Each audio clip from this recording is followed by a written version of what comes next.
Exercise 2.3ல first sum z1 z2 z3 ஓட value கொடுத்திருக்காங்க. show that நிரூபகன்னு சொல்லி இந்த ஈக்குவேஷனை ப்ரூவ் பண்ண சொல்லியிருக்காங்க. ஓகேவா? இப்ப ஃபர்ஸ்ட் லெஃப்ட் ஹேண்ட் சைடு நம்ம எடுத்துக்கலாம். z1 plus z2 plus z3 அதான் நம்மளோட லெஃப்ட் ஹேண்ட் சைடு. ஓகேவா? ஃபர்ஸ்ட் இந்த பிராக்கெட்டுக்குள்ளார இருக்கிற ரெண்டத்தையும் z1 z2 ஆட் பண்ணதுக்கு அப்புறம் இந்த z3 ஓட ஆட் பண்ணணும். ஓகேவா? அப்ப z1 ஓட வேல்யூ என்னது 1 minus 3i பிராக்கெட்ஸ் வேண்டாம். ஓகேவா?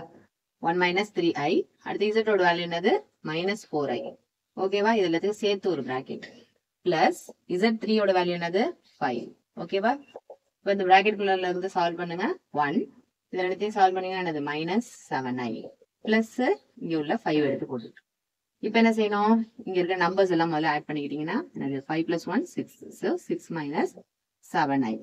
ஓகேவா? அடுத்தது நம்மளோட ரைட் ஹேண்ட் சைடு என்னது z1 plus z2 plus z3.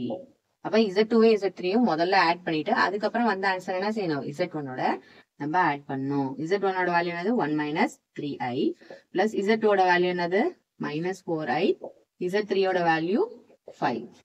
ஓகேவா? அப்ப 1 minus 3i இதை ஆட் பண்ணாலும் என்னதான் அதே தான் திருப்பி கிடைக்கும். ஏன்னா இது இமேஜினரி நம்பர், இது ரியல் நம்பர். ஸோ அதை அப்படியே எடுத்து இங்க போட்டுக்கிறோம். இப்ப என்ன செய்யுங்க? ரியல் நம்பர்ஸ் எல்லாம் ஆட் பண்ணுங்க. 1 plus 5 போது 6, இமேஜினரி நம்பர்ஸ் ஆட் பண்ணும்போது minus 7i. பாருங்க ரெண்டுத்தினுடைய answer left hand side right hand சைடினுடைய ஆன்சர் ஈக்குவலா வருது. அதாவது என்னது அடிஷன் பண்ணும்போது என்னது addition is always commutative. 6 plus 7 7 plus 6 ஒண்ணுதான் இல்லையா? அதே தான் இங்கேயும் சொல்லியிருக்காங்க. ஓகேவா? அப்ப left hand side is equal to right hand side. இல்லைன்னா என்ன சொல்லலாம்? Equation number 1 equation number 2 from 1 and 2 z1 plus z2 plus z3 equal to another z1 plus z2 plus z3 answer is shown. Okay.